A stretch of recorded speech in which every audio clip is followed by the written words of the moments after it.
Hi good morning students. तो आइए आज समझते हैं अगस्त कॉम्टे के बारे में। और मैंने यहाँ पे हमेशा की तरह 10 क्वेश्चंस दिए हुए हैं जो आप लोगों को एग्जाम्स में हेल्पफुल होंगे। ठीक है, थैंक यू। नमस्ते।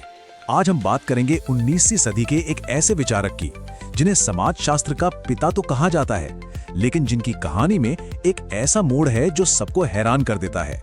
उनका नाम है ऑगस्ट कॉम्ट, जिन्हें एक नए युग का पैगंबर भी कहा गया। लेकिन उनकी असली कहानी कहीं ज्यादा दिलचस्प और कहीं ज्यादा जटिल है। अच्छा, जब हम पॉजिटिविज्म या प्रत्यक्षवाद शब्द सुनते हैं तो दिमाग में क्या आता है? शायद यही कि हर चीज को विज्ञान की कसौटी पर तौलना। साइंस में एक तरह का अंधा विश्वास है ना? पर क्या ऑगस्ट कॉम्ट असल में बस यही कहना चाहते थे, या फिर कहानी कुछ और ही है? चलिए आज इसी आम धारणा की परतों को खोलकर देखते हैं। तो ऑगस्ट कॉम्ट, इनको अक्सर दो चीजों का जनक माना जाता है। एक तो है पॉजिटिविज्म और दूसरा सोशियोलॉजी यानी समाजशास्त्र। यही इनकी पारंपरिक पहचान है। पर आज हम इसी पहचान के पीछे की असली कहानी को समझने की कोशिश करेंगे। हाँ, तो किताबों में हमें यही पढ़ने को मिलता है। ऑगस्ट कॉम्ट, जो 1798 से 1857 तक रहे, उन्होंने पॉजिटिविज्म की नींव रखी। एक ऐसा फलसफा जो कहता है कि भाई साइंटिफिक नॉलेज ही सब कुछ है, बाकी सब बेकार। सुनने में तो ऐसा ही लगता है कि साइंस ही उनके लिए सब कुछ था, लेकिन असली कहानी में एक बहुत बड़ा ट्विस्ट है। अब आते हैं असली मुद्दे पर। देखिए, कॉम्ट के ये जो विचार थे ना, ये हवा में से नहीं आए थे। इनके पीछे एक बहुत बड़ा कारण था, फ्रांसीसी क्रांति। क्रांति के बाद पूरा समाज, मतलब पूरी राजनीतिक और सामाजिक व्यवस्था तहस नहस हो चुकी थी। सब कुछ बिखर गया था। और इसी उथल पुथल के बीच से एक सवाल पैदा हुआ, एक बहुत बड़ा सवाल जिसने कॉम्ट को सोचने पर मजबूर कर दिया। सवाल ये था कि भगवान और राजा के बिना समाज को दोबारा कैसे खड़ा किया जाए? जब पुरानी सारी बुनियादें ही ढह चुकी हों, तो एक नया समाज बनेगा कैसे? और यहीं पे हमें इस पूरी चर्चा का सबसे जरूरी पॉइंट मिलता है। जो हम सोचते हैं उसके ठीक उलट कॉम्ट का पॉजिटिविज्म असल में कोई साइंस की फिलॉसफी थी ही नहीं, ये तो समाज को फिर से बनाने की एक पॉलिटिकल फिलॉसफी थी। साइंस वो तो बस एक टूल था, एक जरिया था, असली मकसद तो कुछ और ही था। तो सवाल उठता है कि समाज को फिर से ऑर्गेनाइज करने जैसे इतने बड़े काम के लिए कॉम्ट ने क्या किया? उन्होंने कौन से टूल्स, कौन से आइडियाज बनाए? असल में उन्होंने एक पूरा का पूरा सिस्टम तैयार किया ताकि समाज को एक साइंटिफिक बेस पर फिर से खड़ा किया जा सके।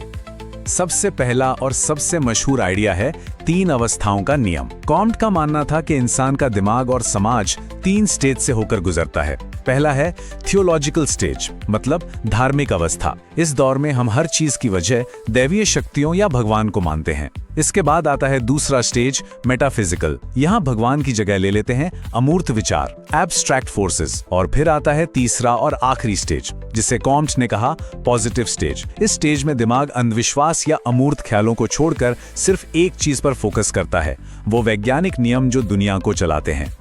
इसके बाद आता है उनका दूसरा बड़ा आइडिया, विज्ञानों का वर्गीकरण। सोचिए, ये एक सीढ़ी की तरह है जो सबसे आसान से सबसे मुश्किल विज्ञान की तरफ जाती है। सबसे नीचे बुनियाद में है मैथमेटिक्स, उसके ऊपर एस्ट्रोनॉमी, फिर फिजिक्स, केमिस्ट्री, बायोलॉजी, और इस सीढ़ी के सबसे ऊपर, सबसे टॉप पर उन्होंने एक नए विज्ञान को रखा जिसे उन्होंने नाम दिया सोशियोलॉजी। तो ये सोशियोलॉजी है क्या? कॉम्ट के लिए ये बस एक और सब्जेक्ट नहीं था, नहीं, ये फाइनल साइंस था। वो मास्टर की जिसका काम था बाकी सारे विज्ञानों से मिले ज्ञान को एक साथ लाना और उसी ज्ञान के आधार पर समाज में व्यवस्था और तरक्की की एक मजबूत वैज्ञानिक नींव रखना। ये उनके पूरे प्लान का सेंटरपीस था। और अब कहानी में वो मोड़ आता है जिसकी किसी ने उम्मीद नहीं की थी।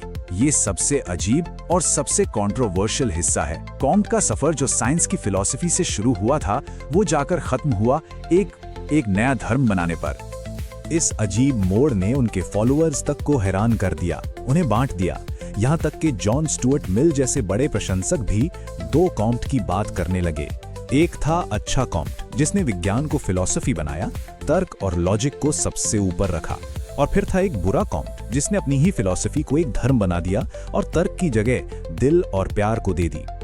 उनका ये मशहूर मोटो, प्रेम सिद्धांत के रूप में, व्यवस्था आधार के रूप में, प्रगति लक्ष्य के रूप में, उनके काम में आए इस जबरदस्त बदलाव को साफ दिखाता है।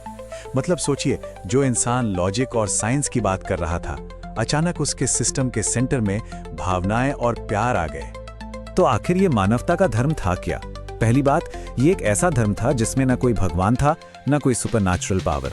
तो फिर पूजा किसकी होती थी? पूजा होती थी खुद मानवता की। इसमें इतिहास के महान लोगों को संतों की तरह मनाने के लिए कैलेंडर भी था, और इसका मकसद समाज को नैतिक तौर पर जोड़ने के लिए एक नई आध्यात्मिक शक्ति देना, जो पहले धर्म दिया करता था। अब कॉम्ट के ये विचार भले ही कितने भी अजीब लगे हों, लेकिन उनकी विरासत, उनकी लेगेसी हैरान करने वाली हद तक दूर दूर तक फैली और टिकी रही। चलिए देखते हैं कैसे। ये शायद सबसे जबरदस्त उदाहरण है। ब्राजील का जो नेशनल मोटो है, ऑर्डेम ए प्रोग्रेसो, जिसका मतलब है व्यवस्था और प्रगति, ये सीधा सीधा ऑगस्ट कॉम्ट की फिलॉसफी से उठाया गया है। सोचिए, एक फिलोसोफर के शब्द एक देश के झंडे पर लिखे हैं। कॉम्ट के असर का सफर भी बड़ा दिलचस्प रहा है। देखिए, 19वीं सदी में तो लैटिन अमेरिका से लेकर तुर्की तक दुनिया भर में उनका जबरदस्त प्रभाव था। फिर आई 20वीं सदी और वो लगभग गुमनामी के अंधेरे में खो गए।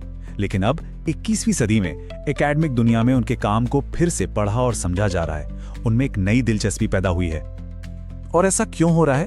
क्योंकि आज के विचारक कॉम्ट के विचारों में वही पुरानी लेकिन आज भी उतनी ही जरूरी बातें खोज रहे हैं, जैसे साइंस का समाज पर क्या असर होता है, और एक बिखरे हुए समाज को जोड़ने के लिए एक कॉमन ग्राउंड, एक साझा आधार की जरूरत। ये सवाल आज भी उतने ही बड़े हैं जितने कॉम्ट के समय में थे। तो हम इस सवाल के साथ अपनी बात खत्म करते हैं। आज की दुनिया जो एकता और जुड़ाव खोज रही है, उसमें कॉम्ट का मानवता का धर्म क्या सिर्फ एक फेल हो चुकी भविष्यवाणी थी, या फिर एक ऐसा आइडिया जो शायद अपने वक्त से बहुत बहुत आगे था? ये सोचने वाली बात है।